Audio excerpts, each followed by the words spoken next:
जो ज्यादा बोलता नहीं, जिसके दोस्त नहीं होते, वो भीड़ में रहना पसंद नहीं करता, शादी पार्टी में जाना पसंद नहीं करता। कोई अपने उसके आसपास बातें कर रहे हो, बेशक जनरली एक आध दोस्त हो, उनकी बातों का तुरंत रिप्लाई नहीं करता, उनके बीच में तुरंत आंसर नहीं करता। कभी कभी लगता है कि वो शर्माता है, कभी कभी लगता है कि वो इंट्रोवर्ट है। ऐसे व्यक्ति को लोग अक्सर खतरनाक कहते हैं कि ऐसे लोगों से दूर रहना चाहिए। हाँ, खतरनाक तो होते हैं, लेकिन उस पॉइंट ऑफ व्यू से नहीं जिस पॉइंट ऑफ व्यू से आप समझते हैं।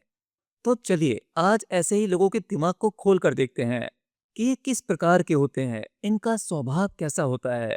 क्योंकि ऐसे लोगों का स्वभाव पहचानना इतना आसान नहीं होता। देखिए, आपकी लाइफ में भी कोई ना कोई ऐसा जरूर होगा जिसे आप जानते होंगे, जो इस टाइप का होगा, कम बोलता होगा, उसके दोस्त नहीं होंगे, होंगे तो कोई एक दो दोस्त ही होंगे। वो हर जगह जाने की मना ही कर देता होगा, भीड़ उसे पसंद नहीं होगी। ऐसे लोग ज्यादा बोलते नहीं, पर उनकी आंखों में बहुत कुछ छिपा होता है। तो क्या अकेले रहने वाला इंसान कमजोर होता है या फिर स्ट्रांग होता है? देखिए, अकेले रहने वाले लोग अक्सर दुनिया से नहीं, बल्कि फालतू लोगों से दूर रहते हैं। ये लोग लोनली नहीं होते, ये सिलेक्टिव होते हैं। इनकी सोच अलग होती है। जहां बाकी लोग शोर में जीते हैं ना, वहीं ये लोग खामोशी में खुद को ढूंढ रहे होते हैं। और इनका यही अकेलापन इन्हें फिजिकली और मेंटली स्ट्रांग बनाता है, और स्ट्रांग बनाता चला जाता है। क्योंकि इनकी डिपेंडेंसी किसी और पर नहीं होती। अगर आपके आसपास काफी लोगों की भीड़ है, बहुत सारे दोस्त हैं, और हर एक दोस्त का अपना अपना कार्य होगा, व्यवसाय होगा, जान पहचान होगी, मतलब डिफरेंट डिफरेंट ब्रेन होंगे, तो आप यानी आपका ब्रेन कभी नहीं चाहेगा कि वो अपने ब्रेन का इस्तेमाल करे। उसे जो काम करवाना होगा वो आपसे शेयर कर लेगा, बाकी किसी और दोस्त से शेयर कर लेगा। जिस काम में वो माहिर होगा, वह अपनी बात उसी दोस्त को बताएगा और अपना काम निकलवा लेगा। तो यहाँ पर उसके दिमाग को ना तो कोई चैलेंज मिला, और ना ही उस काम को सीखने की कोई जिज्ञासा हुई। उस काम में जो भी चैलेंजेस हो सकते थे, उन चैलेंजेस से जो एक्सपीरियंस उसे मिल सकता था, जो उसे मजा डोपामाइन मिल सकता था, वो उसे नहीं मिल पाएगा, और वो जिंदगी के उस एक्सपीरियंस से वंचित रह जाएगा। आपके साथ भी ऐसा जरूर हुआ होगा, कोई दोस्त आपके पास आता होगा, वो कहता होगा, यार देखो मेरे फोन में पता नहीं क्या हो गया है, ये सेटिंग कुछ खराब हो गई है, इसको जरा देख लेना। क्यों? क्योंकि वो जानता है कि आपको मोबाइल के बारे में अच्छी खासी जानकारी है, आप सॉफ्टवेयर को समझते हैं, सेटिंग्स को समझते हैं। तो वो बिना अपना दिमाग लगाए वो प्रॉब्लम का सॉल्यूशन आपसे लेगा, और आप उसका फोन लोगे, 2 मिनट में प्रॉब्लम का सॉल्यूशन करके उसे दे दोगे। उसकी प्रॉब्लम का सॉल्यूशन तो हो गया, पर उसने खुद क्या सीखा? कुछ नहीं। खुद का क्या एक्सपीरियंस रहा? कुछ नहीं। दिमाग को प्रेशर देने की जरूरत ही नहीं पड़ी, उसका इस्तेमाल करने की कोई आवश्यकता नहीं। काम तो हो गया ना, क्यों, है ना? तो वो कुछ सीखने से बच गया। अगर वो चाहता, कोशिश करता, हो सकता है थोड़ा समय ज्यादा लगता, एक तो चीजें और खराब होने के चांसेस भी हो सकते थे, पर वो कोशिश करता रहता, तो चार चीजें सीखता, और अपने उस प्रॉब्लम का सोल्यूशन वो खुद निकाल सकता था। ये तो मैं फोन का सिर्फ एग्जाम्पल बता रहा हूँ, लाइफ की प्रॉब्लम के साथ में भी यही होता है। आपने देखा होगा, कोई ना कोई इंसान हमेशा रोता ही रहता है, मेरे पास पैसे नहीं है, मेरे घर में ये प्रॉब्लम चल रही है, मेरी एजुकेशन को लेकर ये प्रॉब्लम है। मतलब उसकी प्रॉब्लम कभी खत्म ही नहीं होती। वह अपनी सभी प्रॉब्लम का सॉल्यूशन बाहर शेयर करता रहता है, लोगों से पूछता रहता है, जबकि वो खुद उसका सॉल्यूशन निकालने की कोशिश ही नहीं करता। वह अपने आप को कमजोर मानता है, अपने ब्रेन को कमजोर मानता है, और उसका सबकॉन्शियस माइंड उसकी इस बात पर अग्री करके उसे कमजोर ही बना देता है। और जो व्यक्ति अकेला रहता है, उसकी डिपेंडेंसी बाकी लोगों पर कम होती चली जाती है। एक टाइम ऐसा आता है, धीरे धीरे वो बाकी लोगों पर डिपेंड रहता ही नहीं है। वह सिर्फ खुद पर भरोसा करता है, और खुद कभी किसी को धोखा नहीं दे सकता। हर एक दूसरा व्यक्ति, समय जरूर ऐसा आएगा कि वो आपको कहीं ना कहीं किसी ना किसी मोड़ पर छोड़कर चला जाएगा, धोखा दे देगा। हाँ, इसमें कोई उसकी मजबूरी भी हो सकती है, वो ऐसा ना करना चाहे, लेकिन हालात ऐसे बन जाते हैं।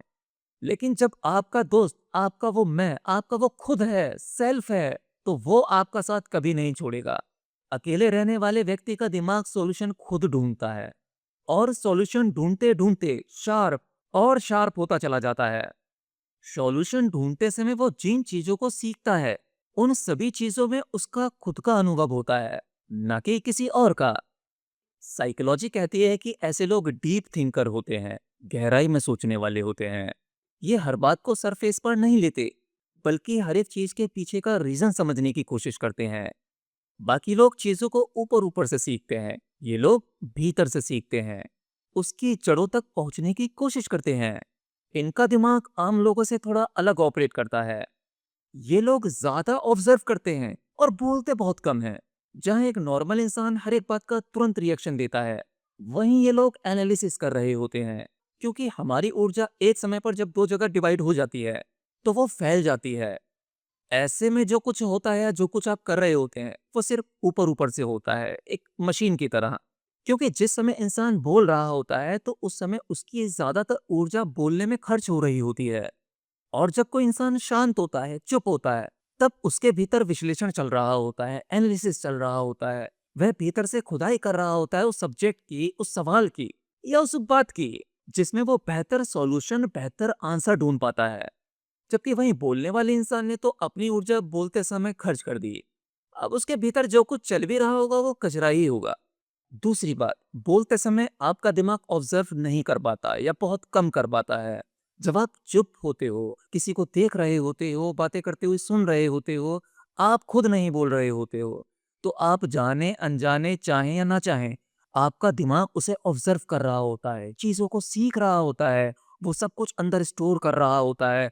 उस समय को, उस मोमेंट को, वो फेस एक्सप्रेशन, वो बातें, उन बातों के पीछे का कारण, उन बातों के पीछे का रहस्य, उन बातों के पीछे का मोटिव क्या होता है, वो सब कुछ ऑब्जर्व कर रहा होता है।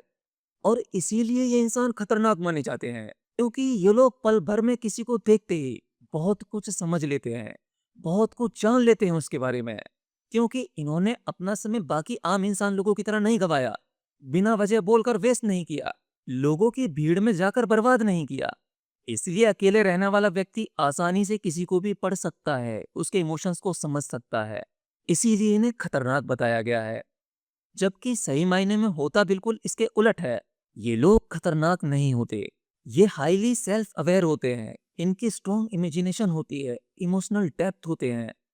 तो क्या जो लोग अकेले रहना पसंद करते हैं, कम बोलना पसंद करते हैं, इनका स्वभाव बचपन से ही ऐसा होता है या बाद में हो जाता है?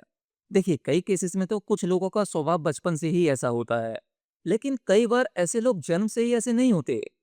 ये हो जाते हैं तब जब इनका ट्रस्ट टूटता है, लोग धोखा देते हैं, या बार बार इग्नोर किया जाता है।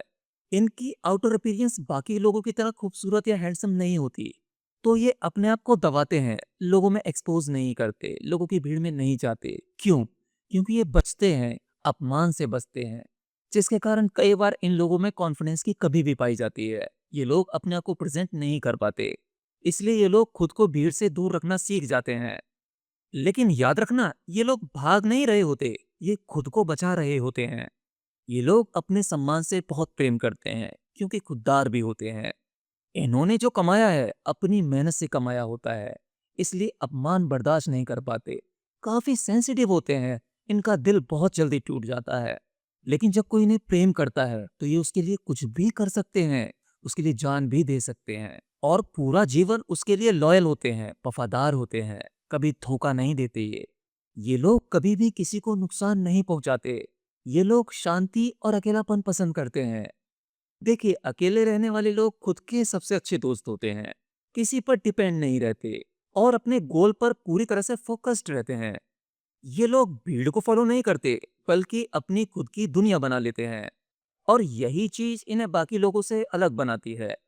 तो अगली बार जब आप किसी ऐसे अकेले इंसान को देखें, तो उन्हें जज मत करना, क्योंकि हो सकता है वो इंसान आपसे ज्यादा स्ट्रांग हो, आपसे ज्यादा समझदार हो, और आपसे ज्यादा सच्चा, ईमानदार हो।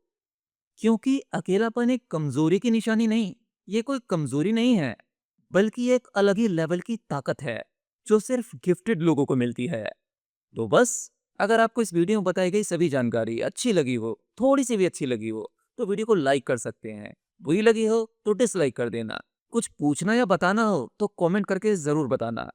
बाकी ये वीडियो अपने उस दोस्त को भी शेयर करना, जो इस टाइप में बिल्कुल फिट बैठता हो। तो मिलता हूँ अगली वीडियो में, तब तक के लिए जय श्री कृष्ण।